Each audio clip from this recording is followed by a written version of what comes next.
चले, हमने हमारे पिछले वीडियोस में पुष्प की संरचना से लेकर नर युग्मक बनने, मादा युग्मक बनने, निषेचन होने, भ्रूण का विकास होने तक की सारी अवस्थाएं जो एम्ब्रियोलॉजी में आती हैं वो पढ़ी। अब हम आज पढ़ने जा रहे हैं एक्सपेरिमेंटल एम्ब्रियोलॉजी, प्रायोगिक भ्रूणिकी। और उसमें भी तीन चीजें हैं, मैं सीधे पॉइंट पर आ जाता हूं। हमें पढ़ना है परागकोश,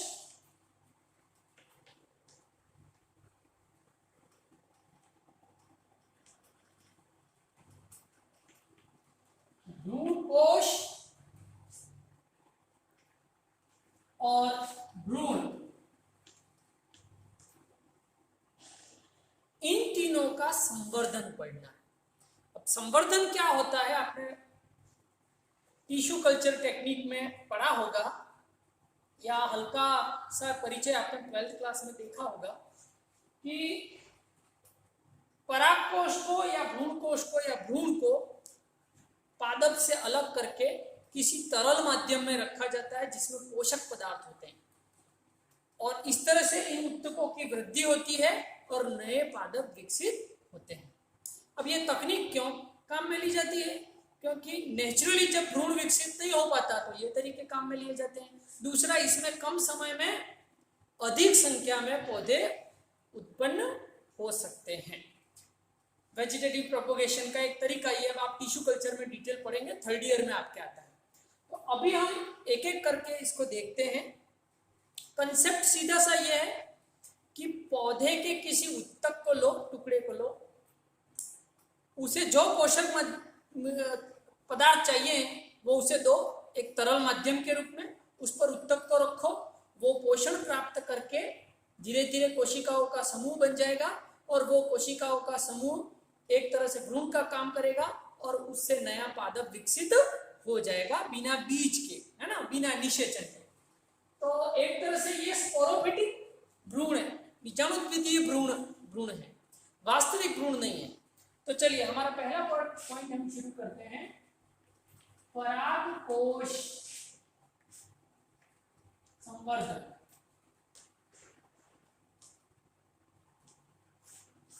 एंथर कल्चर।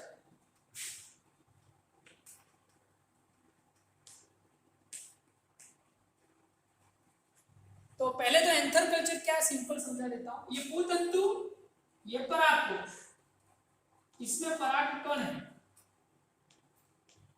तो इस परागकोश को अलग किया और हमने उसको ऐसे पोषक माध्यम में रखा जिसमें सारी आवश्यक चीजें होती हैं। फॉर एग्जाम्पल, शर्करा होती है, विटामिन होते हैं, विभिन्न प्रकार के खनिज और लवण होते हैं। इसकी वृद्धि के लिए जो वृद्धि हार्मोन चाहिए, मतलब पादप जो भी सॉइल से एब्जॉर्व करते हैं वो सारी चीजें मिल जाती हैं। और वो जब मिल जाती है तो क्या होता है कि ये जो परागकोश का एक टुकड़ा है, अब उसमें कोशिका विभाजन शुरू हो जाता है इस तरह से, और ये एक कोशिकाओं का एक गोलाकार समूह बन जाता है जिसको कहते हैं कैलस। और इस कैलस पर फिर नए पादप विकसित हो जाते हैं। ये सिंपल टेक्निक है, अभी डिटेल देखेंगे, अभी मैंने शॉर्ट में समझाया। तो भारत में हमारी बड़ी उपलब्धि है, 2 वैज्ञानिक हुए, गुहा एंड माहेश्वरी, शिप्रा गुहा और सतीश चंद्र माहेश्वरी। उन्होंने 1964 में पहली बार केवल परागकोश से नए पादप विकसित कर लिए, नए भ्रूण बनाए। तो परागकोशों से जो भ्रूण विकसित किए जाते हैं उनको कहते हैं भ्रूणाभ। भ्रूण नहीं कहते, भ्रूणाभ है, भ्रूण सदृश है, उनके जैसे हैं, वास्तविक भ्रूण नहीं है। इंग्लिश में इसको कहते हैं एम्ब्रियोइड। और किसने ये तरीका विकसित किया था? गुहा एंड माहेश्वरी ने 1964 में। और परागकोश किस प्लांट के लिए थे? डाटुरा इनोक्सिया, धतूरा के परागकोश लिए थे। उसको संवर्धन माध्यम में, तरल पोषक माध्यम में रखा था और उससे भ्रूण विकसित किए थे, और उस भ्रूण से सफलतापूर्वक नए पादप विकसित किए चलिए, तो ये तो कुछ हुई हिस्ट्री की बात। अब क्या क्या रिक्वायरमेंट है इसके लिए, तो चलिए पहले बात करते हैं परागकोश। परागकोश कब लेना ये महत्वपूर्ण होता है, किस अवस्था में। अगर आपने अविकसित परागकोश ले लिया तो नहीं काम का, पूर्ण विकसित परागकोश ले लिया तो भी नहीं काम का।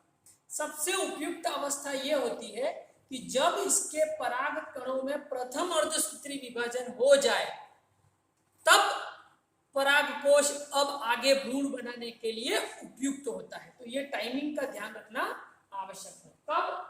जब पराग कण में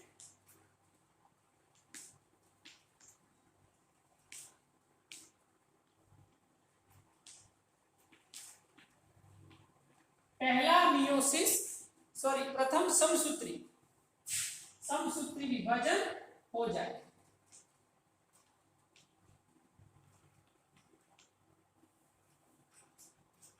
तो एक तो आवश्यक ये है कि परागकोश अपरिपक्व नहीं होना चाहिए, परागकण तो बन जाए लेकिन उनमें पहला समसूत्री विभाजन हो, यानी वो दो कोशिकीय अवस्था में आ जाए। इसी दो कोशिकीय अवस्था से आगे नए पादप या नए भ्रूण विकसित होते हैं। चलिए, अब ये तो बात हुई कि परागकोश कब लें। अब पोषक माध्यम, जिसको संवर्धन माध्यम कहते हैं,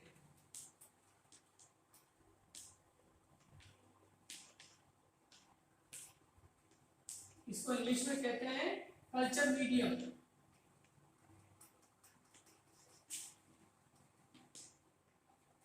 तो एक कल्चर मीडियम में क्या क्या होना चाहिए, मैं चीजें लिख रहा हूं।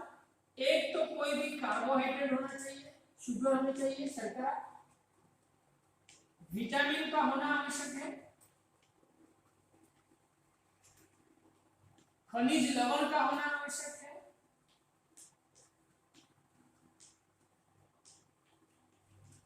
और पादप वृद्धि हार्मोन,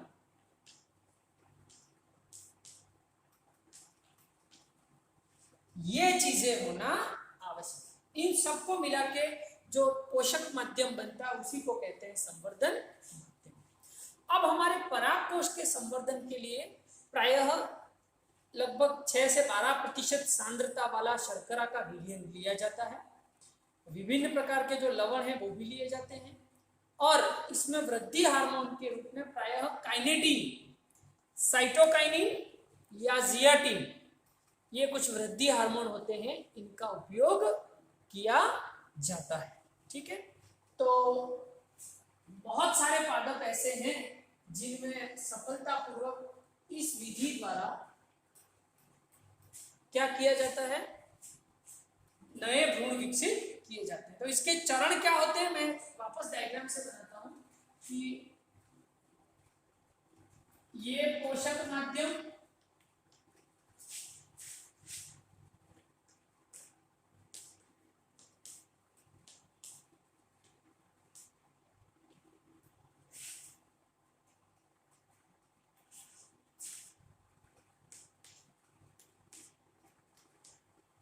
ये परागकोश। अब परागकोश को इस पोषक माध्यम से पोषण मिलेगा तो उसमें शुरू हो जाएगा कोशिका विभाजन, और वह कोशिकाओं का एक अनियमित समूह बन जाएगा। इस अनियमित समूह को कहते हैं कैलस। तीसरे चरण में क्या होगा, ये जो कैलस बना है उससे नवीन पादप विकसित हो जाएगा। ये 3 चरण इसमें होते हैं। अब यहां पर क्या होता है वास्तव में कि ये काम कैसे होता है कि ये परागकण है, सॉरी परागकोश है, एक शब्द आता है वो भी बता देता हूं, प्रजनन, एंड्रोजेनेसिस।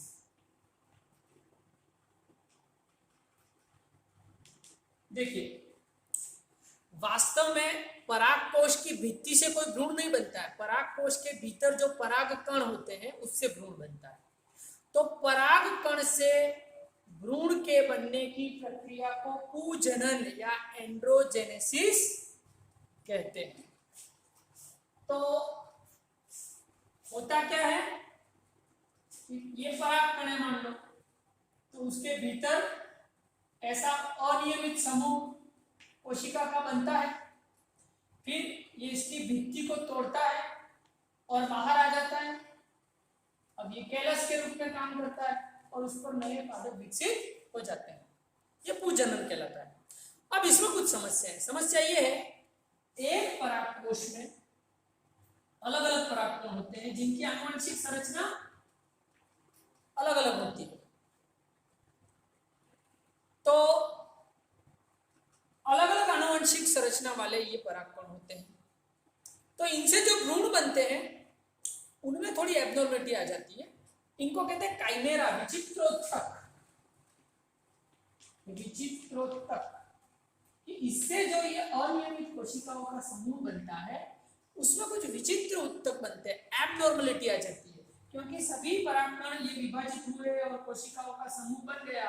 अब ये अलग अलग आनुवंशिक संरचना वाले हैं तो काइमेरा बन जाता है, एक ही तरह की जेनेटिक संरचना वाला भ्रूण नहीं बनता। वैज्ञानिकों ने इसके लिए क्या उपाय सोचा कि क्यों न हम परागकोश का संवर्धन नहीं करें बल्कि उसके किसी एक परागकण को निकालें और उसका संवर्धन करें। तो उससे क्या होगा, एक परागकण से जो भ्रूण बनेगा, भ्रूणाभ बनेगा, उसमें ये विचित्र उत्तक बनने की समस्या समाप्त हो जाएगी। और दूसरी बात कि उसकी आनुवंशिक संरचना उसकी सभी कोशिकाओं की एक समान होगी। तो आजकल केवल एकल परागकण से भ्रूणों का निर्माण किया जाता है, जिसको पूजनन कहते हैं।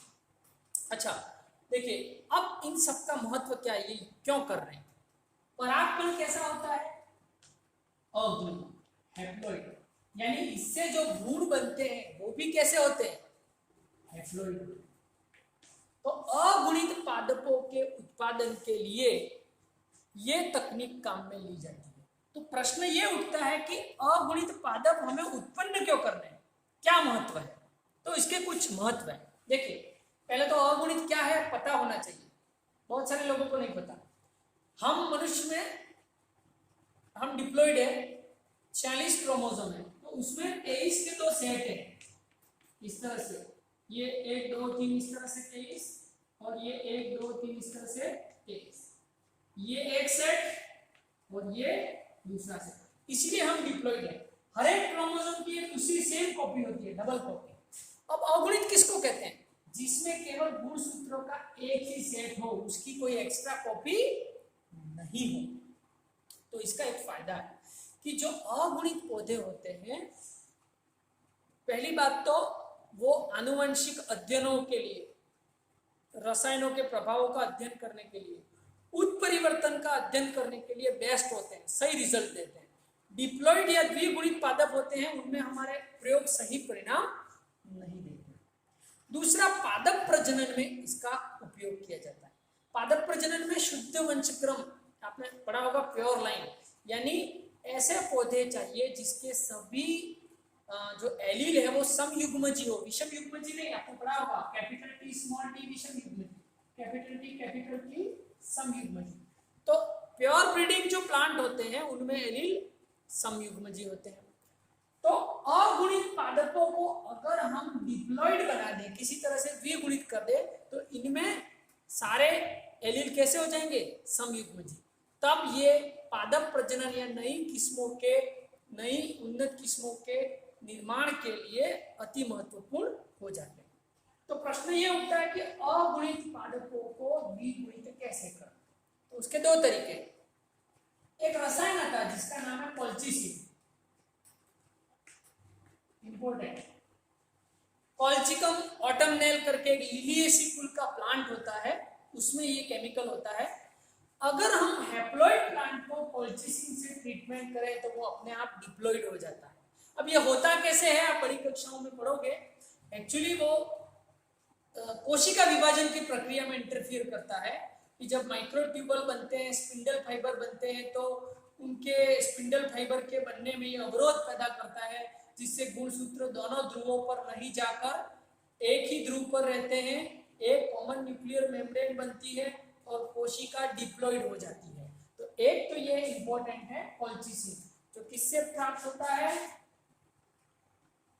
ये कोल्चिकम ऑटमनल, ये प्लांट है लिलिएसी कुल का।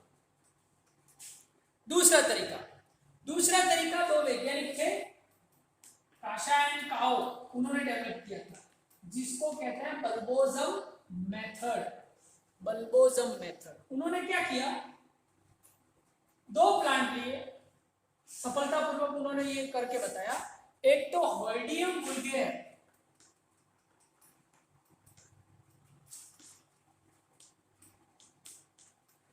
उसको क्रॉस करवाया हॉइडियम बल्बोजम, ये इसकी स्पीसीज है अलग अलग, इनका क्रॉस करवाया। तो इससे जो प्लांट बनता है उसमें क्या होता है कि धीरे धीरे इन दोनों के क्रोमोसोम में, बल्बोजम के जो क्रोमोसोम है वो गायब हो जाते हैं, नष्ट हो जाते हैं, केवल किसके बचते हैं, इसके बचते हैं, और उनको फिर वापस डिप्लॉइड करके द्विगुणित पादप उत्पन्न कर दिए जाते हैं। तो ये है एलिमिनेशन ऑफ क्रोमोसोम, बल्बोजम मेथड कहते हैं। अब ये क्यों विघटित हो जाते हैं, फिर ये बड़ी क्लास की बात है। क्रॉसिंग ओवर में क्या होता है, समजात गुणसूत्र चाहिए, उनका जोड़ा बनता है। अगर समजात नहीं है तो वो जोड़े नहीं बना पाएंगे। ये आप जेनेटिक्स में आगे पढ़ोगे। तो ये दो तरीके हैं द्विगुणित पादप बनाने। तो आजकल टिश्यू कल्चर में अगुणित पादपों का बहुत ज़्यादा महत्व है और कई नई तरह की तकनीकियाँ विकसित की गई हैं हैप्लॉइड प्लांट बनाने के लिए। अब आगे जो है हम एंडोस्पर्म का और एम्ब्रियो का कल्चर अगले वीडियो में पढ़ेंगे।